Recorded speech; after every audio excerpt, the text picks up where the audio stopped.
नाशिकच्या तपोवन येथे मोठ्या प्रमाणात वृक्षतोड होणार आहे. त्यासाठी मोठ्या प्रमाणात सामाजिक संस्था असतील, इतर देखील विरोधी पक्षनेते आता रस्त्यावरती उतरतून या संदर्भातली आपल्याला माहिती मिळते. पाहायला गेलं तर ठाण्यातील मेंटल रुग्णालय, मनोरुग्णालयाच्या ठिकाणी देखील ब्रिटिशकालीन अनेक जे ते रुग्णालयासाठी या ठिकाणी जागा करण्यात आलेली आहे आणि याच ठिकाणी पाहिलं तर नव्याने बांधकाम होणार आहे. 3,300 बेडचं रुग्णालय होणार आहे. त्यामध्ये जी झाडं आहेत ती देखील या ठिकाणी वृक्षतोड होणार आहे. पाहिलं 1600हून अधिक जे ते झाडं या मनोरुग्णालयामध्ये या ठिकाणी लावण्यात आलेली आहे. 100 वर्षाहून अधिकची झाडं, दुर्मिळ झाडं या ठिकाणी आहेत, हेरिटेज झाडं आहेत. मात्र 700हून अधिक झाडं जी आहेत त्यांची कत्तल केली जाणार आहे अशी देखील माहिती समोर आलेली आहे.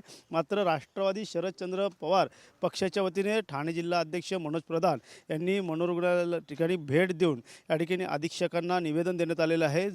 जी झाडं जी कत्तल होणार आहे त्या संदर्भातलं हे निवेदन आहे. पाहिलं तर हातामध्ये त्यांच्या फलक आहे, झाडे वाचवा, झाडे जगवा, वृक्षतोड कराल तर उजाड व्हाल, अशा प्रकारचे बॅनर हातात घेऊन त्यांनी आज या ठिकाणी एक सामाजिक लढा या ठिकाणी उभा केलेला आहे. पाहायला गेलं तर आपण त्याच्याशी बातचीत करणार आहोत. प्रधान साहेब, काय सांगाल, एकंदरीत किती झाडं या ठिकाणी बाधित होणार आहे आणि या ठिकाणी नव्याने बांधकाम देखील बँगलोरच्या धर्तीवरती रुग्णालय होणार आहे. तुम्ही आज भेट घेतली आहे, काय एकंदरीत माहिती समोर आली?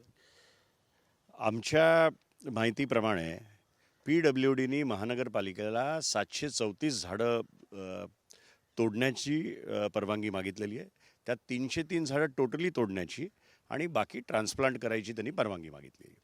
महानगरपालिकेने 24 नोव्हेंबरला एक ॲडव्हर्टाइजमेंट दिली आणि 7 दिवसाची मुदत त्यांनी दिली.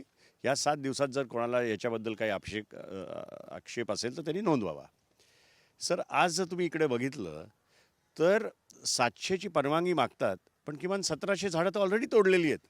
असं किती ठिकाणी मी तुम्हाला सांगतो. आज महानगरपालिका असं म्हणतंय की, आणि त्याचे अधिकारी, जे जाणकार अधिकारी आहेत, ते म्हणतात की आम्ही परवानगी दिलेलीच नाहीत.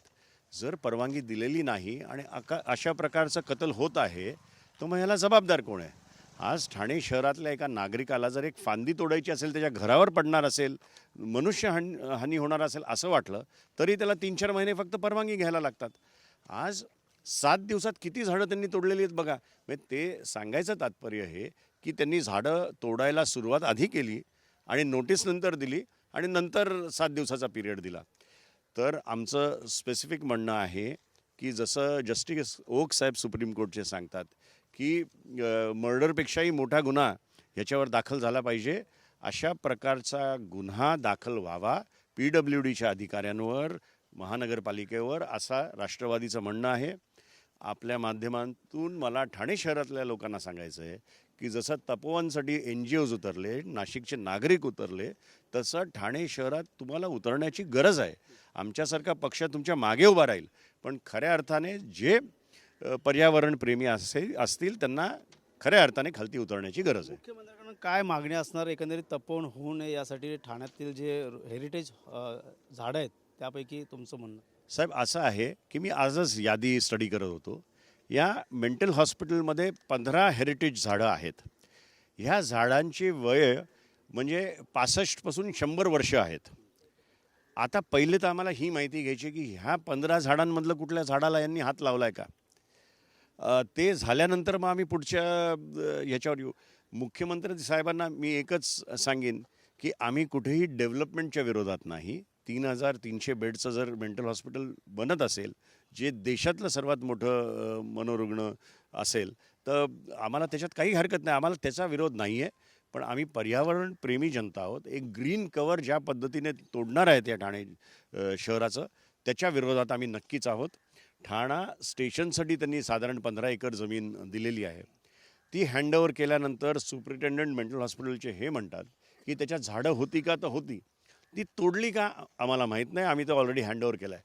तर अशा प्रकारची जर उत्तरं मिळत असतील तर त्याला जबाबदार कोण? ह्या ठाणे शहरातल्या नागरिकांना त्यांनी उत्तरं दिली पाहिजेत आणि ती उत्तरं विचारण्यासाठी आम्ही आज खऱ्या अर्थाने या ठिकाणी पोचलेलो आहोत. पशु पक्षी यांना मोठा फटका बसणार आहे. पाहिलं तर पशुप्रेमी असतील या प्राणीप्रेमी असतील या सामाजिक संघटना, यांना काय आव्हान असणार? साहेब, तुम्ही माझ्याबरोबर फिरताय. एक वेळ अशी होती या मेंटल हॉस्पिटलमध्ये की 3-4 डिग्री कमी तापमान असायचं ठाणे शहरात असून देखील, ठाणे शहर आणि इथे.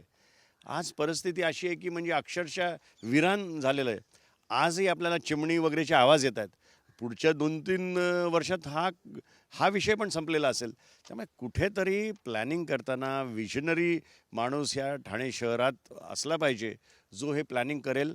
तुम्ही विचार करा, 15-20 वर्षापूर्वी जेव्हा लोक मुंबईहून घरं विकून ठाण्यात राहायला आली, तेव्हा ग्रीन कव्हर वगैरे बघून ते आली होती.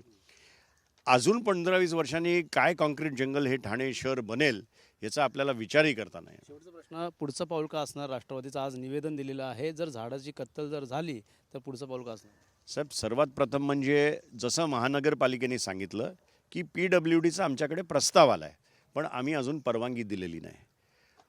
मग मला एक सांगा, जर तुम्ही परवानगी दिलेली नाही तर ही तोड झाली कशी याची वृक्षाची? म्हणजे पहिले आमचं हेच आहे की PWDच्या अधिकाऱ्यांवर ताबडतोब FIR टाका, ही आमची पहिली प्रमुख मागणी आहे. ते मागणी पूर्ण करण्यासाठी आम्ही उद्या पोलीस स्टेशनवर जाणार आहोत. नक्कीच याचा पाठपुरावा जे ते राष्ट्रवादी शरदचंद्र पवार पक्षाच्या वतीनं मनोज प्रधान करणार आहे. त्यामुळे पाहिलं तर हे मनोरुग्णालय आहे आणि ब्रिटिशकालीनपासून मनोरुग्णालय आहे. त्यामुळे नाशिकच्या तपोवननंतर आता ठाण्यात देखील मनोरुग्णालयाच्या ठिकाणी असणाऱ्या ज्या ठिकाणी झाडं आहेत ती झाडं दुर्मिळ आहेत आणि ही झाडं येणाऱ्या काळात त्यांचं वृक्षतोड केली जाणार आहे. मात्र या संदर्भातले जी माहिती समोर आली आहे ती म्हणजे 1600हून अधिक झाडं आहेत, त्यापैकी 724 झाडांची कत्तल होणार आहे आणि नव्याने बांधकाम ज्या ठिकाणी होणार आहे त्या ठिकाणची झाडं ही जी आहे ते पुनर्रोपण देखील केलं जायची देखील माहिती समोर येत आहे. मात्र आता पाहायला गेलं तर या ठिकाणी आता जी झाडांची जर कत्तल झाली तर राष्ट्रवादी शरदचंद्र पवार पक्षाच्या वतीने ठाणे जिल्हाध्यक्ष मनोज प्रधान हे येणाऱ्या काळात आक्रमक भूमिका घेतल्याशिवाय राहणार नाही असं त्यांचं म्हणणं. त्यामुळे येणाऱ्या काळात आता ही झाडं कशा प्रकारची वाचवली जातील हे देखील पाहणं गरजेचं राहणार आहे. कॅमेरा अथर्वसह गणेश सुराट, TV9 मराठी, ठाणे.